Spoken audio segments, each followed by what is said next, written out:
ओम नमः सिद्धिभ्या ओम नमः सिद्धिभ्या ओम नमः सिद्धिभ्या मंगलमय मंगल करण वीतराग विज्ञान नमो तार जाते वे अरिहंतादि महान करि मंगल करि हूँ महा ग्रंथ करन के काज जाते मिले समाज सब पावे निज पद राज इस भवतरु का मूल ज्ञानौ मिथ्या भाव ताको कर निर्मूल अब करिए मोक्ष उपाय।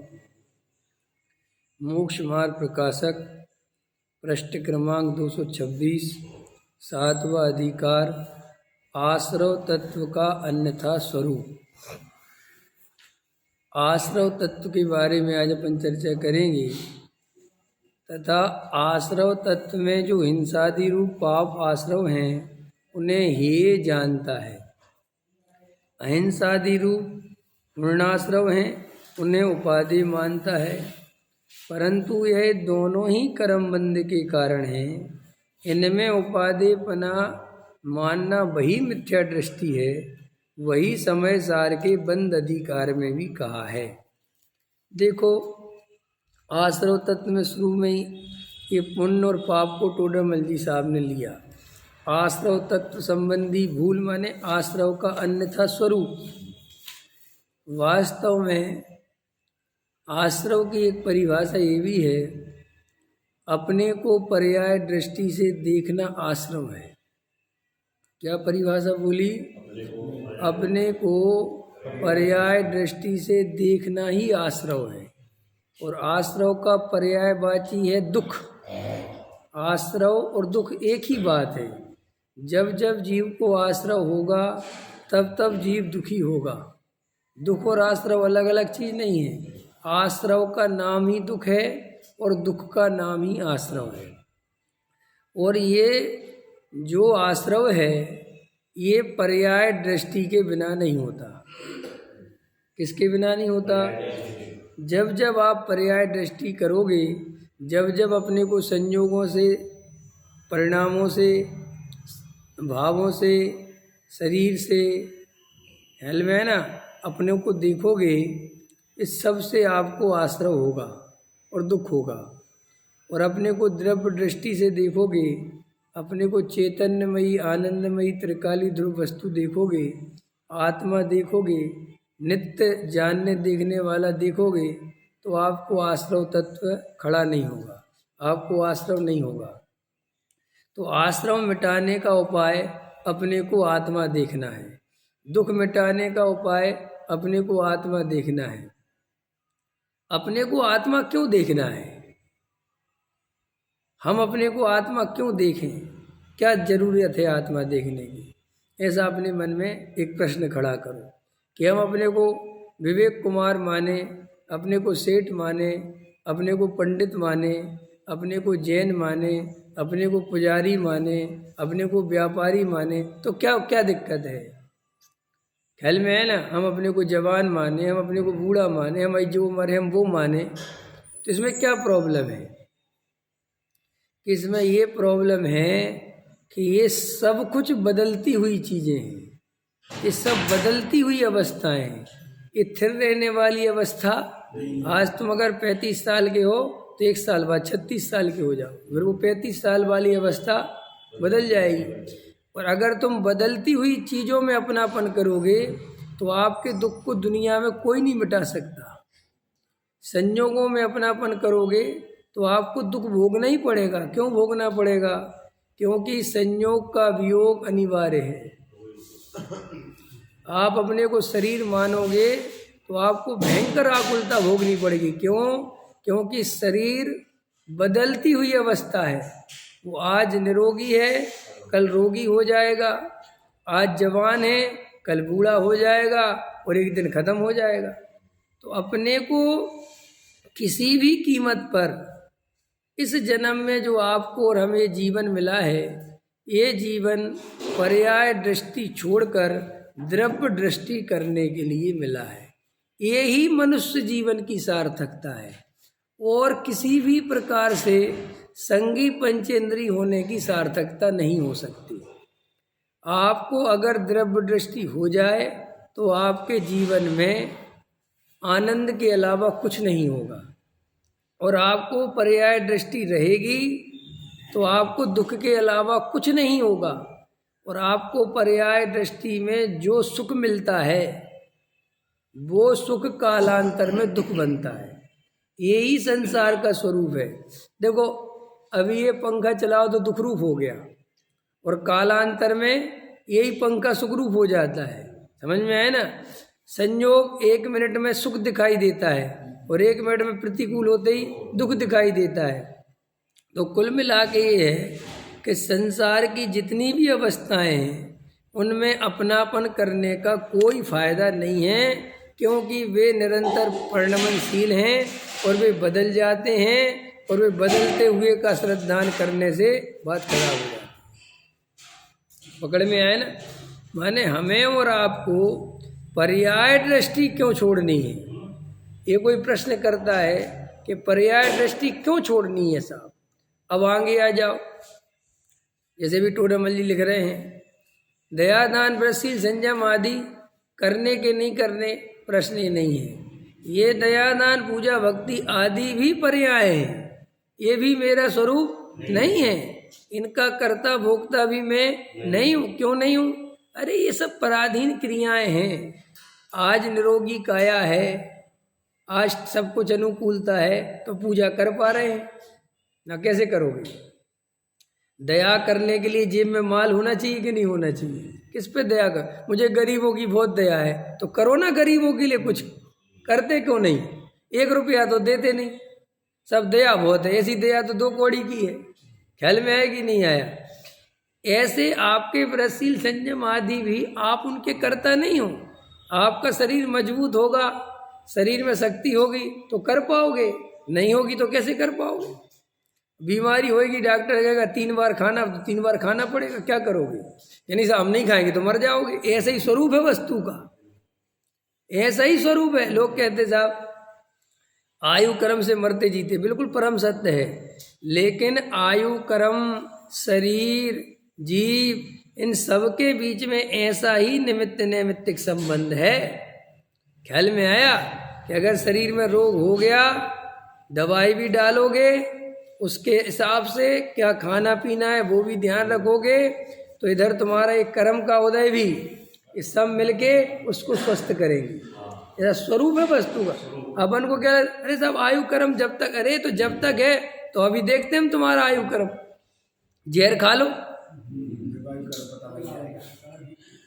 नहीं समझ में आया? अब भी हम देखते आयु कर्म से मरते हो कि नहीं मरते। ख्याल में? तो भैया ये सब अपने आपस में इनका कोऑर्डिनेशन, ये सब बैठी हुई है चीजें, आपस में जुड़ी हुई है, माने निमित्त नैमित्तिक संबंध गने हैं। इसीलिए आपको, हाँ, ये जो बातें कही जाती हैं अध्यात्म में, वो सिर्फ आपको पर्याय दृष्टि हटाने के लिए कही जाती हैं कि आप इनके कर्ता भोक्ता नहीं हो। देखो भाई, भगवान में और मेरे में वर्तमान में क्या अंतर है? भगवान में और मेरे में वर्तमान में क्या अंतर है? क्या अंतर है? आप जो उत्तर दोगे वो पर्याय दृष्टि से दोगे। कौन सा उत्तर दोगे कि भगवान वीतरागी हैं और हम रागी द्वेषी हैं? लेकिन आप रागी द्वेषी क्यों हो और भगवान वीतरागी क्यों हैं? ये जवाब दो। ये तो सामान्य सी बात है कि वे वीतरागी हैं और हम रागी द्वेषी हैं। ये उत्तर अच्छा उत्तर नहीं है। उत्तर ये दो कि भगवान वीतरागी क्यों हैं और मैं रागी द्वेषी क्यों हूं, इसका जवाब दो। जैन साहब ने बढ़िया बात पकड़ ली। इतना ही अंतर है कि वे अपने को पर्याय दृष्टि से नहीं देखते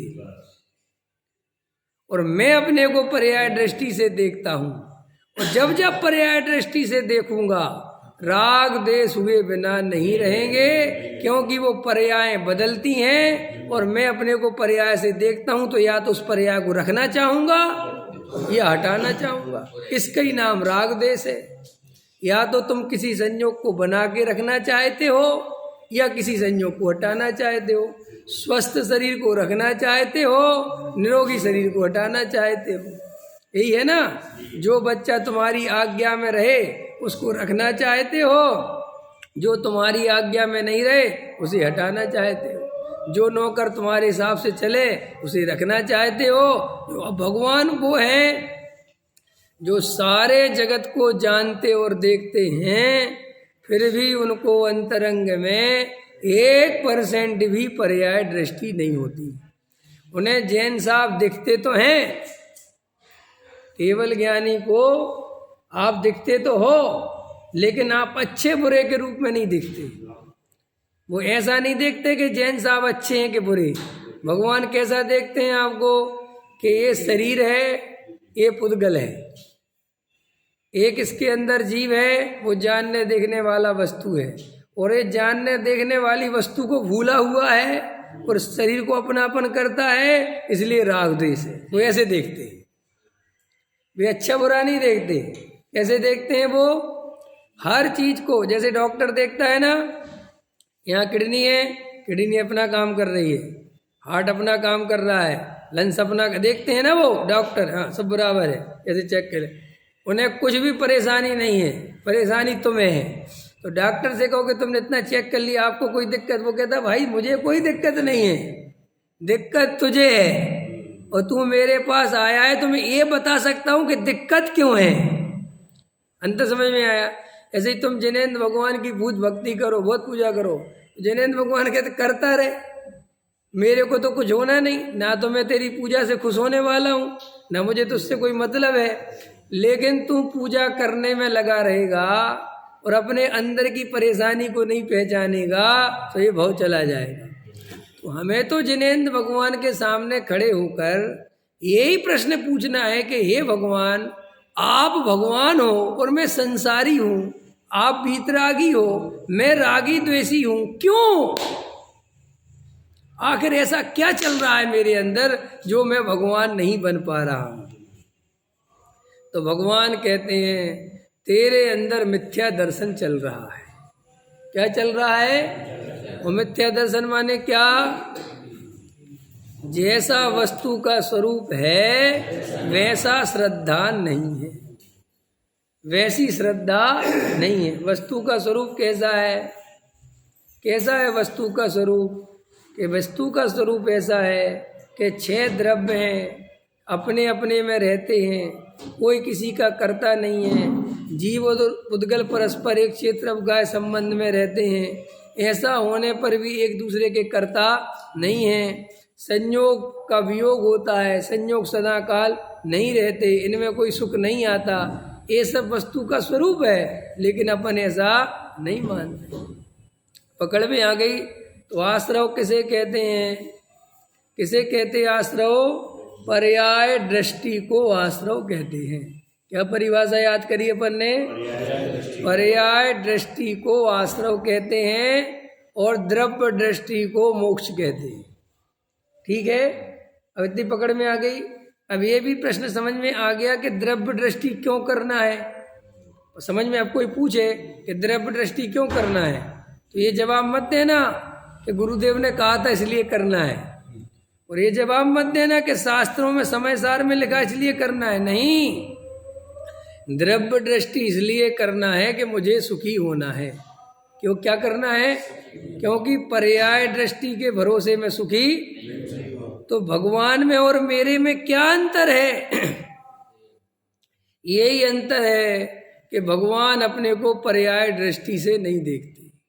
भगवान सदा काल, भगवान में पर्याय होती हैं कि नहीं होती? पर्याय होती है कि नहीं होती? अरे सिद्ध भगवान की पर्याय भी तो एक समान होती हैं। सिद्ध पर्याय में क्या होता है? सिद्ध पर्याय निकली, फिर क्या निकलेगी? सिद्ध पर्याय फिर क्या निकलेगी? फिर क्या निकलेगी? फिर क्या निकलेगी? माने उनका द्रव्य भी सदा काल एक रूप रहता है, और अगर पर्याय तरफ से देखा जाए, उत्पाद व्यय की अपेक्षा हटा दी जाए, तो पर्याय भी एक ही जैसी रहती है। देखना, समझना जैन साहब।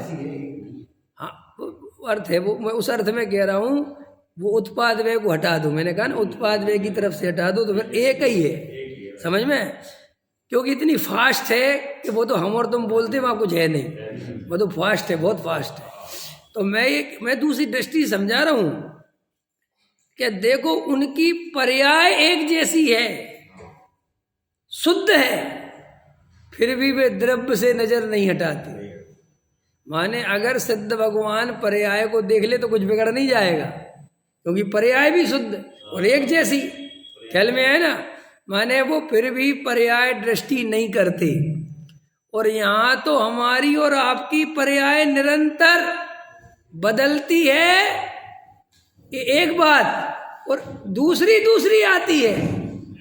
अभी राग आया, अभी क्रोध आया, फिर मान आया, अभी खाने का भाव आया, सुनने का भाव आया, यहाँ से जाने के बाद दुकान का भाव आएगा, भोजन का भाव आएगा। माने ये हमारी पर्याय तो इतनी ज़्यादा रंग बिरंगी हो रही हैं, अलग अलग हो रही हैं कि भाई साहब इनमें अपनापन करेंगे तो हमें आकुलता के अलावा कुछ नहीं मिलेगी। और देखो अपने आप को, आपको अभी वर्तमान में जितनी भी आकुलता चल रही है, वो सारी की सारी आकुलता केवल और केवल पर्याय दृष्टि से चल रही है। अब क्या तो भगवान करेंगे, क्या पूजा पाठ करेंगे, क्या सम्यक शिखर का पहाड़ करेगा, क्या बृहस्पति संयम आदि करेंगे, क्या करेगा कुछ? जब सामने सीधा गणित बता दिया कि भाई पर्याय दृष्टि करेंगे तो दुख होगा, और द्रव्य दृष्टि करेंगे तो सुख होगा। और द्रव्य दृष्टि जिसकी है, अब चाहे वो पूजा पाठ भक्ति मंदिर कहीं आए चाहे नहीं आए, वो सुखी रहेगा। अंतर समझ में आया कि नहीं आया? अब बहुत गहराई से समझना। आज एक मित्र ने लिखा कि मुझे तो ऐसा लगता है कि आपको मना पर्याय ज्ञान हो गया, आपको सब पता चल जाता है। भाई जब तक शास्त्रों में से आत्मा पढ़ोगे तब तक तुम्हें मना पर्याय ज्ञान नहीं होगा। समझ में आया कि नहीं आया? जब तक शास्त्रों में से सीखोगे तब तक तुम्हें कुछ समझ में आने वाला नहीं है। और मैंने शास्त्रों से समझना और पढ़ना बहुत पहले बंद कर दिया। समझ में आया? अब 24 घंटे जो अपने अंदर शास्त्र है, जो शास्त्रों का भी शास्त्र है, जिसके आधार से सब शास्त्र निकलते हैं, मैंने उसको देखना चालू कर दिया, उसका निरीक्षण चालू कर दिया। तो मुझे अपने अंदर चलने वाले प्रत्येक भाव, चूंकि मैं भी जीव हूँ और चूंकि तुम भी जीव हो, तो जो मेरी स्थिति है वो ही तुम्हारी स्थिति है। बस सिर्फ अंतर इतना है कि तुम अपने अंदर की स्थिति को पहचानते नहीं, और मैं अपनी अंदर की स्थिति को पहचानता हूँ और वो तुम्हें बता देता हूँ। तो तुम्हें ऐसा लगता पंडित जी को हमारे मन की पता चल गई। पंडित जी को तुम्हारे मन की पता नहीं चल गई, पंडित जी को अपने मन की पता चल गई। सो चूंकि वो अपने सबकी है। पकड़ में आई कि नहीं आई? हैं? अरहर की दाल तुम्हारे घर में भी आई, हमारे घर में भी आई, सबके घर में आई, लेकिन अरहर की दाल तो मूल में अरहर की है ना। तुम्हारे घर में जाके मूंग की तो नहीं बन जाएगी। समझ में आया? कितने ही तरीके बदलो, मूल में तो अरहर ही रहेगी। ऐसे ही भाव थोड़े इधर से उधर होंगे तुम्हारे, थोड़ा तुम्हारे 19 होंगे, मेरे 20 होंगे, तुम्हारे 21 होंगे, मेरे, लेकिन मूल में तो तुम थोड़ी पूजा 2 कर लोगे, मैं 1 कर लूँगा, तुम आधी कर लोगे, मैं ज़्यादा कर लूँगा। अब दाल ही मत बनाओ यार, बन गई। ख्याल में आया कि नहीं आया? ख्याल में आया? तो भैया शास्त्रों को तो पढ़ लिया, लेकिन अपने को पढ़ो। इस शास्त्रों को कब तक पढ़ते रहोगे? कब तक पंडितों की सुनते रहोगे? कब तक इनके भरोसे बैठे रहोगे? और तुम जानबूझ के इनके भरोसे बैठे हो, हमें पता है, और भरोसा है बिल्कुल नहीं। तुम्हें ना पंडित पे भरोसा है, ना महाराज पे भरोसा है। भरोसा तो तुम्हें अपने आप पे है। और अपने आप पे भी कौन से अपने आप पे? अपने आप पे भी कौन? अरे सुन दो, अपने आप पे भी कौन सा? पैसे पे, अपनी बुद्धि पे, अपना दिमाग लगाएंगे तो काम बन जाएगा इस पे, और पैसा होगा तो कोई टेंशन नहीं होगी इस पे। बाकी तुम्हें इससे ज़्यादा किसी पे भरोसा नहीं है। ख्याल में आया कि नहीं आया? और कई लोग तो ऐसे होते थे ना, उन्हें अपनी पत्नी पे ही भरोसा नहीं होता। कई लोग तो अपने बच्चों ही पे भरोसा नहीं करते, उन्हीं को नहीं बताते कि चाबी कहाँ रखी है माल की। कहते भैया कहाँ पता कि ले जाएगा, अपन क्या करेंगे। तुम्हें भरोसा, तो जब तुम्हें अपने बेटे पे भरोसा नहीं है तो पंडितों पे कहाँ से भरोसा हो जाए? तो फिर पंडितों की सुनते क्यों हो? कि सुनने के लिए सुनते। शास्त्र क्यों पढ़ते हो? पढ़ने के लिए पढ़ते हो। अंदर में कोई अपने को पढ़ने की फुर्सत नहीं है, और अपने को पढ़ने की फुर्सत नहीं है, इसीलिए जो मैं बातें कर रहा हूँ वो तुम्हें बहुत अद्भुत और नई नई लग रही है कि जी क्या बात है। ये बातें कोई अलग नहीं है, मैं कोई अलग से लेके नहीं आया कोई बात। मैं तो सिर्फ अंतरंग में विचार करता रहता हूँ, और मुझे अपने अंतरंग में क्या क्या चलता है धर्म के नाम पर वो समझ में आता है, और वो तुम्हें बताता हूँ। तो तुम्हें लगता है कि ये बात हमने कभी नहीं सुनी। किसी से सुनने की जरूरत कहाँ है? तुम अंदर देखो ना, पुण्य में उपादेय बुद्धि है कि नहीं? और ऊपर से बोलते हो हे। अब इसमें मैंने कौन सी नई बात बता दी? तुमसे तुम्हारा ही प्रश्न 2 बार पूछ लिया, बस तुम्हारी असलियत सामने आ गई। जैसे बच्चा होता है ना, होमवर्क करके लाए हो तो पहली बार में तो हाथ उठा देता है, सोचता है सबके उठ रहे कौन पूछ रहा, और टीचर कहता है अगर गलत हाथ उठाया अभी चेक करूंगा, तो वो कहता अरे बाप रे, तो नीचे कर लेता है। अंत में तो टीचर ने क्या किया? सिर्फ 2 बार धमकाया, काम खत्म। ऐसे ही मैं तुम्हें 2 बार धमकाता हूँ।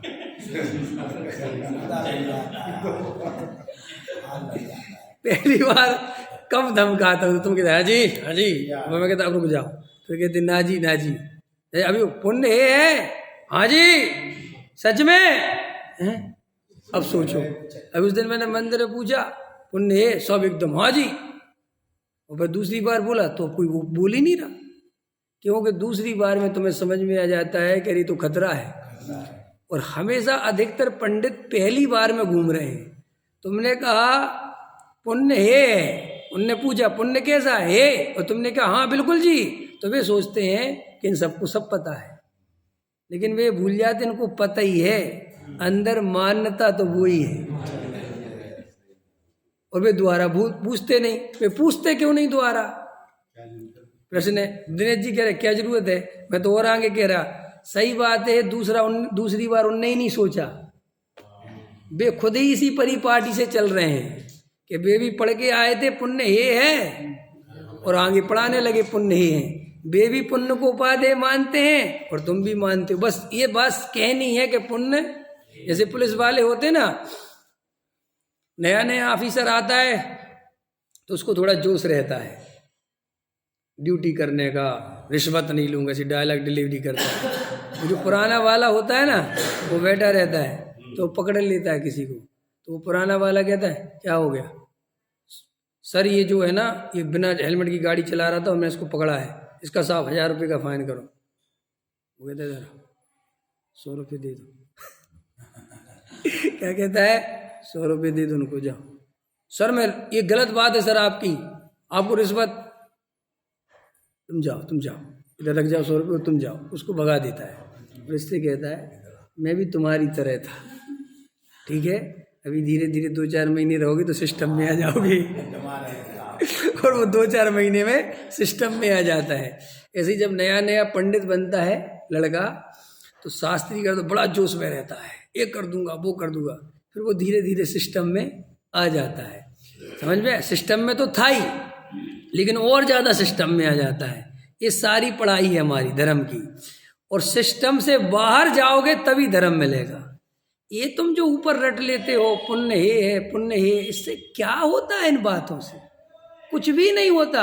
यहाँ टोडामल जी 300 वर्ष पहले कह रहे, और आचार्य कुंद 2000 वर्ष पहले कह रहे कि पुण्य ही है, तुमने मानी। और गुरुदेव तो इसी में चले गए कहते कहते कि पुण्य ही है। लेकिन पुण्य ही है ये कहने की चीज नहीं है, ये अंदर मान्यता में आनी चाहिए कि पुण्य में धर्म नहीं है। अंतर समझ में आया? इसका फिर तर्क देता हूं मैं कि पुण्य में धर्म है कि नहीं। अरे बोलो, पुण्य में धर्म है कि नहीं? नहीं है। और संबंध जरा मोक्ष कैसे होगा? धर्म से कि पुण्य से? धर्म से। और ये बात आपको पता है, फिर भी आप जीवन भर क्या कर रहे हैं? पुण्य। तो इसका अर्थ क्या है कि आपको धर्म की कोई जरूरत नहीं। अच्छा, धर्म काय से होगा? और धर्म काय से प्रारंभ होता है? टोडामल जी ने क्या लिखा? तत्व विचार। ये भी पता है। और तत्व विचार नहीं करते, इसका मतलब क्या है कि हमें धर्म की कोई जरूरत। तो देखो, मैंने क्या कहा, आश्रव की नई परिभाषा आपके ख्याल में आ गई होगी कि पर्याय दृष्टि ही आश्रव है। क्या परिभाषा बोली? पर्याय दृष्टि ही आश्रव। अब आश्रव कितने तरह का है वो अपन बाद में देखेंगे, लेकिन इतनी बात आपके क्लियर हो जाए कि मैं अपने को जब जब शरीर संयोग और भावों से देखूंगा तब तब आश्रव होगा, चाहे वे भाव दयादान पूजा भक्ति के हों और चाहे वे भाव हिंसा झूठ चोरी कुशील के। इससे कोई बहुत भेद नहीं पड़ेगा। दयादान पूजा भक्ति वाला अपने को माना तो मिथ्या दर्शन का आश्रव होगा। हिंसा झूठ चोरी कुशील परिग्रह वाला अपने को माना तो मिथ्या दर्शन का आश्रव होगा। और असली आश्रव क्या है? मिथ्यात। सबसे बड़ा पाप क्या है? मिथ्यात। हिंसा झूठ चोरी कुशील परिग्रह सबसे बड़े पाप नहीं है। ये तो मिथ्यात्व के साथ ही पैदा होते हैं।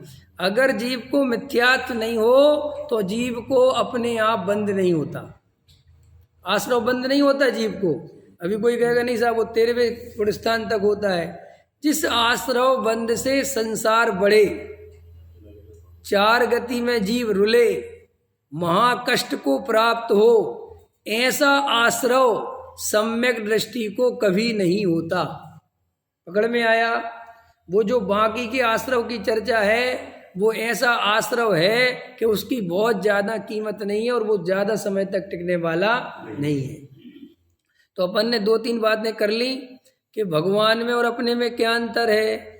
भगवान अपने को पर्याय दृष्टि से नहीं देखते और हम अपने को पर्याय दृष्टि से देखते हैं।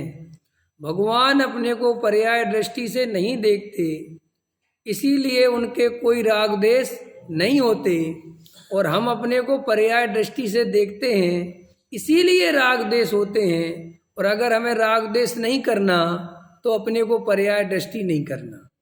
तो देखो, भगवान वो ही हैं जो सदा काल एक नित्यता का अनुभव करते हैं और पर्याय उनके ज्ञान का विषय बनती है। पर्याय उनके ज्ञान का विषय बनती हैं, लेकिन वो पर्याय से अपने को अनुभव नहीं करते। वो कैसे अनुभव करते हैं? निरंतर द्रव्य से। और हमारे क्या है कि निरंतर पर्याय ही हमारे ज्ञान का विषय बनती हैं और निरंतर हम अपने को पर्याय से ही अनुभव करते हैं। देखो, ये जीवन जाएगा, ये बात पक्की है, इसको रोक नहीं सकते। संसार उसी का नाम है जहाँ कोई भी चीज स्थिर रहने वाली।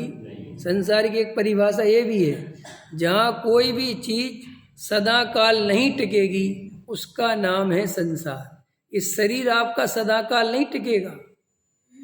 इस शत्रु इसलिए कहते हैं कि अगर ये तुम्हें बात समझ में आ जाए कि मुझे यहाँ सदा काल नहीं टिकना, तो फिर किसको शत्रु बनाओगे, किसको मित्र बनाओगे? ट्रेन में तुम शत्रु मित्र बनाते हो? क्यों नहीं बनाते? अगर किसी पे अंदर तकलीफ भी हो रही हो तो दिमाग में क्या बात आती है? अगर आपको किसी से ट्रेन में तकलीफ भी हो जाए, मान के चलो वो थोड़ा ठीक नहीं बैठा या कुछ, तो अपन के अंदर तुरंत एक भाव भी, गुस्सा भी आएगा और तुरंत एक भाव क्या आएगा? आती है ना? क्यों आती ये बात? क्योंकि वहां निर्णय है कि नेट 5 घंटे बाद अपना स्टेशन आ जाएगा, उसके बाद ये मुझे दोबारा जिंदगी में देखने भी नहीं मिलेगा।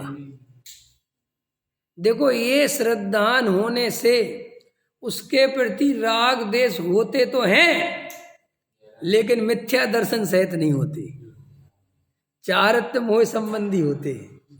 तो ये कहलाता चारित्र मोह। पूछते ना लोग, चारित्र मोह क्या है? ये चारित्र मोह है जहां तुम्हारी श्रद्धा जागृत हो, सम्यक हो, और फिर भी राग देश हो जाए, तो ये राग देश ऐसे हैं चारित्र मोह वाले, जैसे जड़ के बिना वृक्ष कितने दिन हरा भरा रहेगा। जैसे आपने रोड पे देखे होंगे वृक्ष टूट जाते हैं, तूफान आते हैं, तो वो 1 2 3 दिन हरे भरे दिखते हैं, लेकिन फिर क्या होता है कि खत्म। ऐसे ही श्रद्धा है जड़ और चारित्र मोह है पत्ते। तो अगर श्रद्धा सही हो जाए, माने सम्यक दर्शन की प्राप्ति हो जाए, तो भाई साहब आपका जो चारित्र है वो ज्यादा दिन बिगड़ा हुआ नहीं रह सकता, वो ज्यादा दिन तक राग द्वेष नहीं कर सकता, फिर राग द्वेष करने की सामर्थ्य खत्म हो जाती है। इसके लिए उदाहरण है, देखो समझ में आता है कैसे। इसके लिए तर्क दे दूं आपको आगम से। चायक सम्यक दृष्टि के बारे में शास्त्रों में लिखा है, केवल ज्ञानी भगवान ने बताया है कि कोई जीव अगर चायक सम्यक दृष्टि हो तो वो ज्यादा से ज्यादा संसार में रहेगा। तो कितने भाव रहेगा है? कितने? चायक सम्यक दृष्टि की बात कर, उपसम 3 भाव। वो जो अर्धपुद्गल परावर्तन है वो तो उपसम सम्यक दृष्टि। छायक सम्यक दृष्टि का तो क्या है कि भाई साहब इसने दर्शन मोह को मूल से नष्ट कर दिया।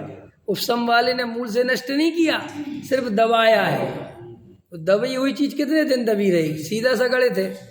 लेकिन जिसने छायक भाव प्रकट किया, मूल में मिथ्या दर्शन का नाश कर दिया, तो श्री गुरु कहते हैं अब वो जीव कितना ही संसार में घूमने की कोशिश करे, कितना ही राग द्वेष करे, 3 भाव से ज्यादा नहीं रह सकता, क्योंकि उसकी जड़ खत्म हो गई है।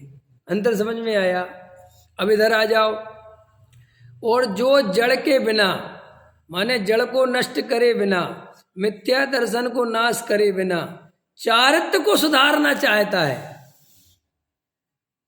समझ में आया? उसका क्या होता है कि वो अनंत काल तक मुनि बना रहे तो भी उसके राग द्वेष नहीं मिटते। क्योंकि जो लोग ऐसा कहते हैं कि पहले चारित्र धारण करो, मिथ्या दर्शन का नाश बाद में करेंगे, ऐसी मान्यता वाले जीव स्वयं के भी मिथ्या दर्शन का नाश नहीं कर सकते और वे दूसरे के मिथ्या दर्शन का भी नाश कराने में निमित्त नहीं बन सकते। क्यों? क्योंकि उनका उपदेश ही गलत है, वस्तु स्वरूप के खिलाफ है ये उपदेश। ऐसा वस्तु का स्वरूप नहीं है कि आप कैसे कहते हो। अगर ऐसा वस्तु का स्वरूप होता तो श्री गुरु फिर ये सूत्र नहीं बनाते, सर्वज्ञ ये सूत्र नहीं फरमाते, सम्यक दर्शन ज्ञान चरित्राणि मोक्ष मार्गा। फिर तो वो ये कहते सूत्र की जरूरत ही नहीं है। फिर तो कभी सम्यक चारित्र ज्ञान दर्शन मोक्ष मार्गा, कभी ज्ञान दर्शन चारित्र मोक्ष मार्गा, कभी चारित्र दर्शन ज्ञान मोक्ष मार्गा, कुछ भी करो। लेकिन उनने कहा नो, जैसे आग का स्वभाव गर्म है, पानी का स्वभाव शीतल है, और एक क्रम है कि इस क्रम पे चलोगे तो पानी इतने डिग्री पे गर्म होगा, ऐसे ही वस्तु स्वरूप में धर्म का क्रम है। धर्म अक्रम से नहीं होता कि तुम पहले चाय तोड़ लो, पहले मुनि बन जाओ, फिर उसके बाद सम्मेलन ले लेंगे। कई लोग ऐसे तर्क करते रहते, अरे जी उसमें तो ज्यादा ही अवसर है, अगर अपन मुनि बन गए और अपन ने आत्मा का ध्यान लगाया तो सीधा 7वां गुण स्थान हो जाएगा, वो कन्यों का हो जाता है। भाई वे अपवाद मार्ग हैं। अपवाद मार्ग समझते हो? राजमार्ग और अपवाद मार्ग में क्या अंतर है बताओ तो चलो। बराबर, ये तो ठीक है, लेकिन मैं वैसा जानना चाहता हूं कि अपवाद मार्ग है क्या चीज। 2 होते हैं और 4 नहीं होते, वो तो अलग हो गया, लेकिन अपवाद मार्ग है क्या? सोचो सोचो, थोड़ा सा विचार करो। अपवाद मार्ग, अपवाद मार्ग का अर्थ होता है कि कोई आदमी गलती से चल गया, कोई आदमी गलती से चल गया और फिर भी पहुंच गया, तो वो अनुसरण करने लायक नहीं है। जो राजमार्ग है, जो सीधा रास्ता है, उसी से चलना चाहिए। लेकिन दुनिया में से कई लोग होते हैं गलती से बन गए मुनि, नहीं था स्वरूप, वो बन गए भाई वे, वो बन गए। और वहां बाद में किसी ने समझाया, स्वरूप समझ में आ गया, भाग्य से हो गए मोक्ष। वो हो सकता है, लेकिन जब तुम्हें पहले ही समझ में आ गया तो तुम क्यों बन रहे हो? तुम पहले सम्यक दर्शन लो ना, कि साहब हम यहाँ सम्यक दर्शन का पुरुषार्थ नहीं कर पा रहे। क्यों नहीं कर पा रहे? यहाँ कि हमारी घर गृहस्थी। तो सुनो, तुम यहाँ नहीं कर पा रहे तो वहां भी नहीं कर पाओगे, क्योंकि घर गृहस्थी सम्यक दर्शन में कभी भी बाधा उत्पन्न नहीं करती। सम्यक दर्शन में रुचि बाधक बनती है, आत्मा की रुचि नहीं होती, और वृषशील संयम आदि की रुचि होती है। तो वो वृषशील संयम आदि लेना चाहता है, जल्दी से घर गृहस्थी छोड़ना चाहता है। असली में जिसे वस्तु स्वरूप का सच्चा ज्ञान होता है, वो कभी भी घर जल्दी छोड़ के भागने की कोशिश नहीं करता, वो किसी भी कुछ नहीं करता। वो तो अंदर से ये जानता है कि मुझे अपना स्वरूप ज्यों ज्यों भासत हो रहा है, त्यों त्यों अपने आप ही राग कम हो रहा है। कोई मुझे कुछ करने वाला नहीं है, परद्रव्य मेरा नहीं है, कोई स्त्री पुत्र मकान दुकान मुझे जबरदस्ती राग द्वेष नहीं कराते, कोई निमित्त की बात नहीं है। क्यों? क्योंकि अगर वो घर परिवार को बाधा मानेगा तो इसका नाम है निमित्त दृष्टि। कौन सी दृष्टि? वो निमित्त दृष्टि, सो महामिथ्या दृष्टि। और फिर वहां मुनि बन गया, समझ में? तो मुनि बनते ही क्या होगा, वो 10 बार सुना चुका हूं कि वहां पूज्यता मिलती है।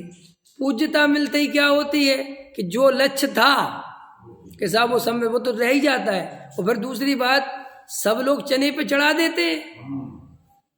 शास्त्र भी मुनिराज की बड़ी प्रशंसा करते हैं, कह रहे तुम तो मुनि बन गए, तुम्हारे तो भाग्य खुल गए, तुमने तो मनुष्य जन्म सार्थक कर लिया।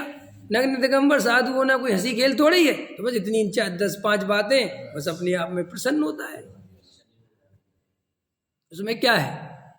इसीलिए अभी सम्यक दर्शन प्राप्ति का मार्ग अगर पता चल गया है, देखो भाई, जिन जीवों को वस्तु स्वरूप पता नहीं है और वे अज्ञानता में महाराज बन गए, ब्रह्मचारी बन गए, त्यागी वृत्ति बन गए, उनका तो अपन कुछ नहीं कर सकते। और वे उनकी जाने, अपन क्या करें? अब वे वहाँ पे पुरुषार्थ करें, सम्मिशन की प्राप्ति करें तो बहुत अच्छी बात है, नहीं करे तो हम तो कुछ नहीं कर सकते।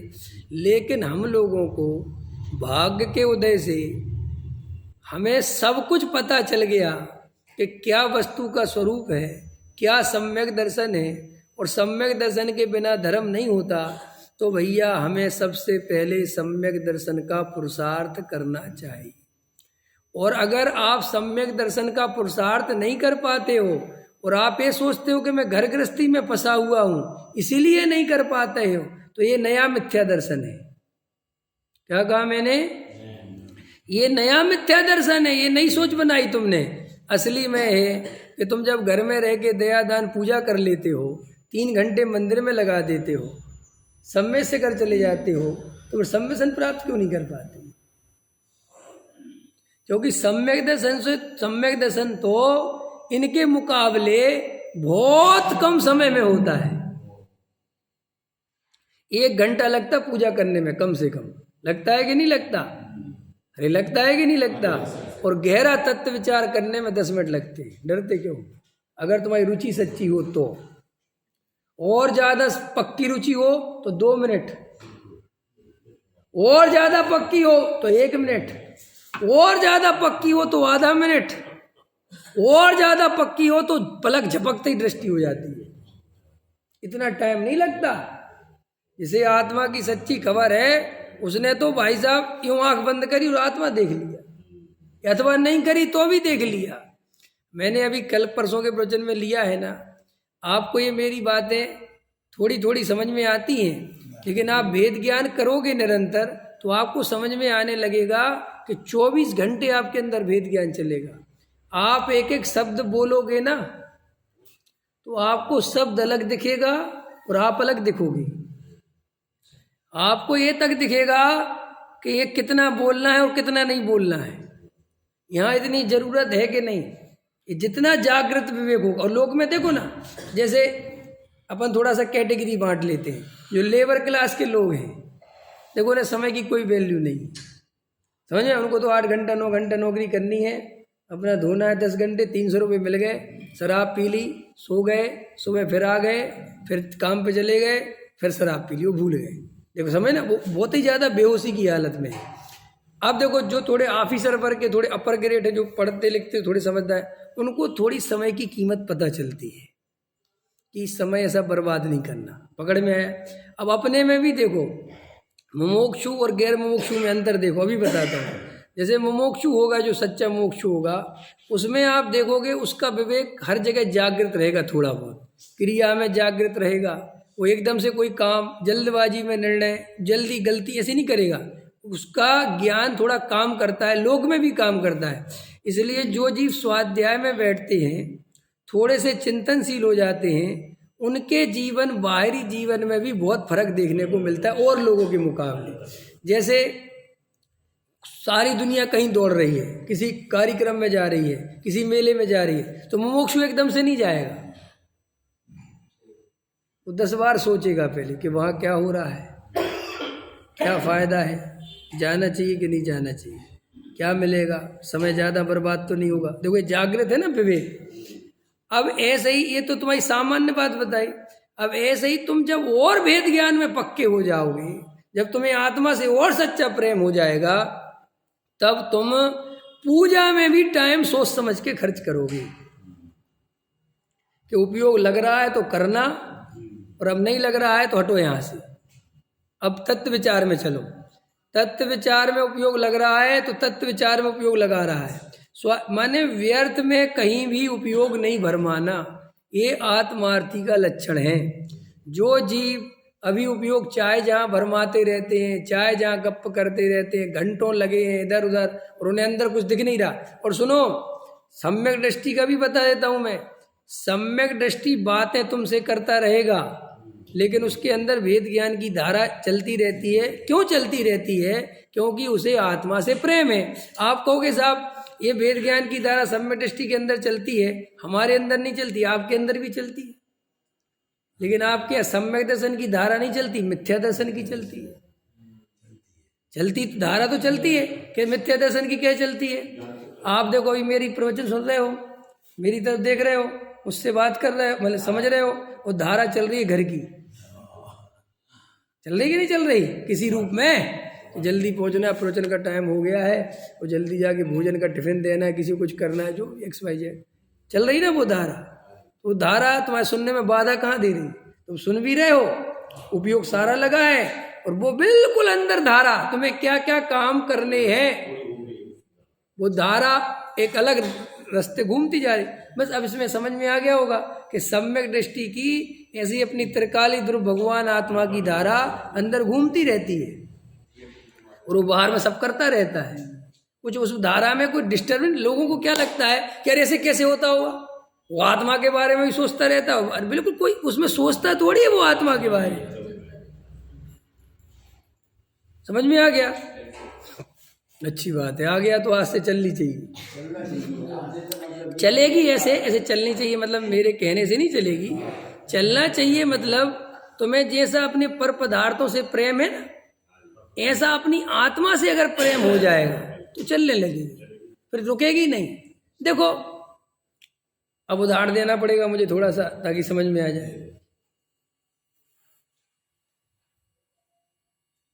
प्रेमिका की धारा प्रेमी को दौड़ अंदर से चलानी पड़ती है क्या?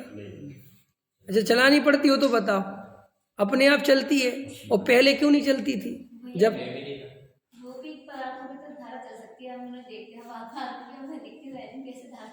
हाँ, क्या आत्मा की क्या कहा? बराबर। अब देखो आज बैठी है, प्रश्न अच्छा पूछा, लेकिन इसका जवाब अभी 6 दिन दिया है मैंने।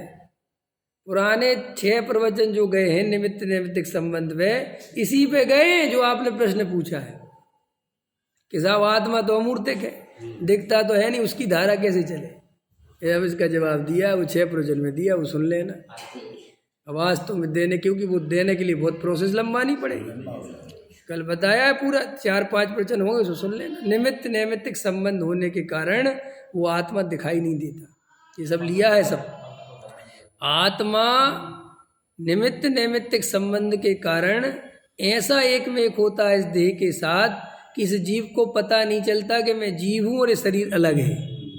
पकड़ में? यही तो कन्फ्यूजन है यही तो समझ लो, वो पहेली है जो सुलझानी है।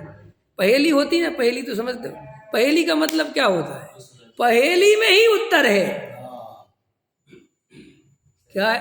अच्छा, पहेली सुलझाने का तरीका क्या है? थोड़ा कौन सुलझाता है पहेलियां? पहले पूछ, अब तो मुझे याद भी नहीं एक भी पहेली कैसे सुलझाई जाती है रमेश जी? पहेली सुलझानी हो तो क्या तरीका है? सोचो, बताओ कोई। एक ही तरीका है, हाँ, एक ही तरीका है कि बार बार उसे पढ़ो, और कुछ नहीं करना, कहीं और नहीं जाना है तुम्हें कि चलो दूसरी बुक खोल लो, तीसरी बुक खोल लो, चौथी बुक खोल लो।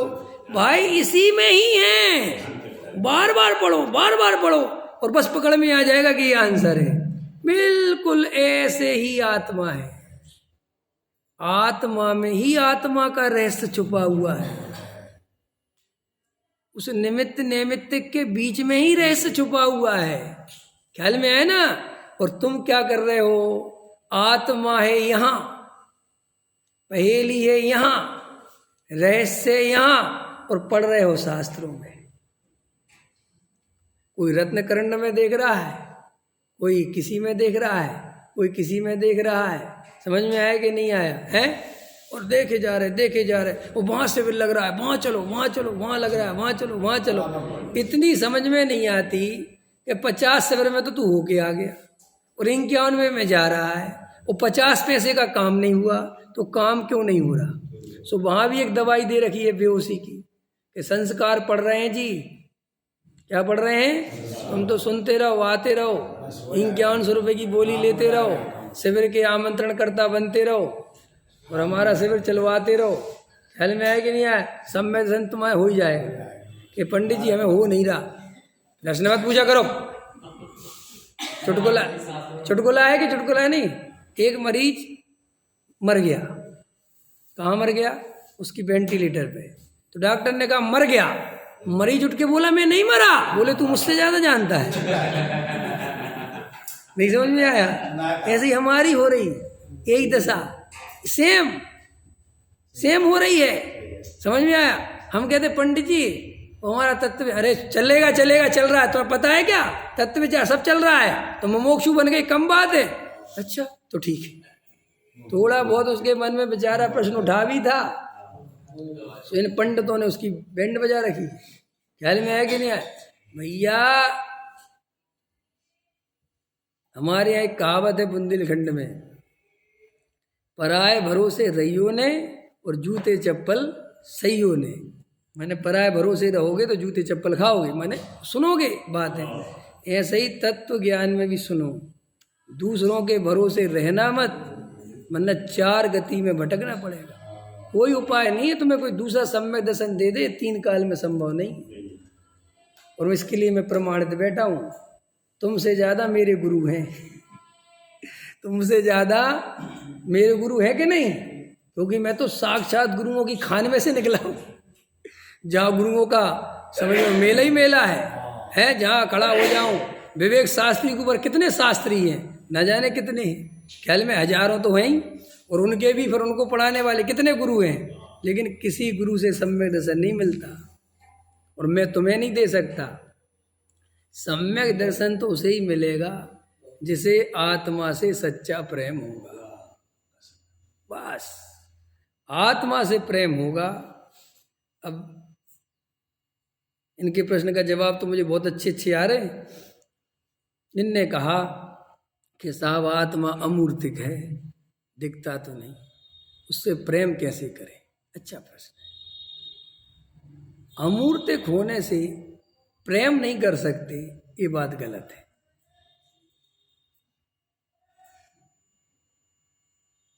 बहुत चीजें अमूर्तिक हैं और तुम प्रेम करते हो। ख्याल में आए ना? हाँ, चीज अमूर्तिक है और प्रेम तुम करते हो। प्रेम बस होना चाहिए। अब देखो और उदाहरण देता हूं। आत्मा अमूर्तिक है, ऐसा होने पर भी आत्मा में स्वाद है। क्या कहा मैंने? और कीमत काय की है? आम की कीमत नहीं है। आम को देख के कोई आम से प्रेम नहीं करता। गहराई में पहुंच गए, ठीक है। आम को देख के आम से प्रेम नहीं करता, आम को जवान पे रखता है। और जो दशहरी है कि लंगड़ा है कि कौन सा है, चौसा, और ये तुम्हारा हापुस, समझ में आया कौन सा है, वो रखा, मजा आ गया सा कि यार अच्छा लगा, कि अच्छा लगा कि तुम्हें कौन सा पसंद है, कि चौसा, लेकिन ये तो हापुड़ है। हापुस सही सही, स्वाद बहुत बढ़िया है, कि अब ना नाम का भेद से कुछ लेना देना, ना कलर से कुछ लेना देना, खाने में मजा आ गया सा। अंत समझ में आया। तो जैसे तुम बाहर में भी स्वाद की कीमत समझते हो भाई, समझ में आया, रंग रूप से तो थोड़ा बहुत निर्णय करते हो कि स्वाद अच्छा होगा, ख्याल में है ना, बाकी वहाँ है कुछ नहीं। कभी कभी आम बाहर से बहुत बढ़िया पीले जैसे होते हैं, दिखते हैं, और अंदर खट्टे होते हैं, और कई आम ऐसे होते हैं बाहर से हरे हरे दिखते और अंदर बहुत मीठे होते हैं। तो ऐसे ही आत्मा का स्वाद व्यक्त है। अगर आत्मा अमूर्तिक होता और स्वाद भी व्यक्त नहीं होता तो फिर आत्मा से प्रेम करना बहुत मुश्किल था। लेकिन देखो स्वाद व्यक्त है, कि स्वाद कहाँ है, जानना देखना ही उसका स्वाद है। क्या कहा मैंने, जानना देखना ही उसका स्वाद है। और राग देश का भी स्वाद है, राग देश का अपना स्वाद है, आत्मा का अपना स्वाद है, और दोनों स्वाद व्यक्त है। व्यक्त है कि नहीं, राग का स्वाद और आत्मा का स्वाद व्यक्त है कि नहीं। कैसे पता, कि राग का स्वाद आकुलता रूप है और ज्ञान का स्वाद निराकुलता रूप है। तो जो निराकुलता रूप हो उससे प्रेम करने में क्या दिक्कत है, असली प्रेम तो उसी से करा जाए। अरे कोई प्रेमिका प्रेमी प्रेमिका से प्रेम करता है, प्रेमिका प्रेम, तो सबसे पहले तो यही नंबर का प्रेम है कि भाई इसके साथ रह के मुझे निराकुलता लगती है। और अगर पति शराबी हो, वो शराब पी के आ जाए तो पत्नी को अनुकूलता लगेगी। शराबी ज्वारी पति से कोई पत्नी प्रेम करेगी, जबरदस्ती रहना पड़े वो अलग बात है, लेकिन उसे अच्छा तो नहीं लगेगा ना। तो कैसा पति पसंद है, कि जिसमें किसी प्रकार का व्यसन नहीं हो, सज्जन हो, मुझसे प्रेम करता हो, बराबर हो गया ना, मेरा ध्यान रखता हो, बस उससे प्रेम कर दे। ऐसे ही भैया मुझे अपनी आत्मा से क्यों प्रेम करना चाहिए, क्योंकि मैं जब भी शरीर से प्रेम करता हूँ दुख पाता हूँ, मैं जब भी संयोगों से प्रेम करता हूँ आकुलता दुख पाता हूँ, मैं जब भी अपने को राग देश रूप देखता हूँ दुख पाता हूँ, और जब मैं अपने को ज्ञानमयी देखता हूँ, जानने देखने वाला देखता हूँ, आत्मा देखता हूँ, त्रिकाली ध्रुव देखता हूँ, बना बनाया भगवान देखता हूँ, तो अनंत आकुलता मिट जाती है और अनंत आनंद की प्राप्ति होती दिखाई देती है। इसलिए मुझे अपनी आत्मा से प्रेम करना चाहिए। पकड़ में आया कि नहीं आया। और जब जब दुख हो, जब जब हो रहा हो, तब तब नोटिस करना सारा दुख आत्मा से प्रेम नहीं करने के कारण हो रहा है, और संयोगों में अपनापन करने के कारण हो रहा है। और संयोग नियम से बदलते हैं, यही वस्तु का स्वरूप है। लड़की की शादी हुई, माँ बाप रो रहे हैं, क्यों रो रहे हो?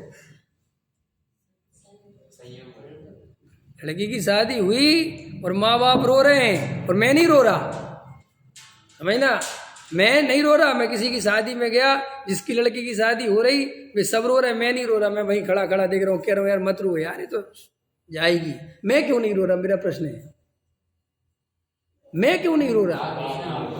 क्योंकि मेरा उसमें किसी भी प्रकार का अपनापन नहीं है। इसका मतलब ये है कि संयोग में जो जो अपनापन करेगा उसे रोना पड़ेगा, क्योंकि स्वरूप ये है कि वो जाएगी। वस्तु का स्वरूप यही है कि ये देह भी बदलेगी, और जब ये देह ही बदल जाएगी तो संयोगों की क्या बात करना। अरे तुम इन संयोगों की चिंता भी संयोगी दृष्टि है इसलिए करते हो। अभी भी मैं कई दफे समझाता हूँ, संयोग में से सुख बुद्धि निकलते ही एकत्व बुद्धि भी निकलती है।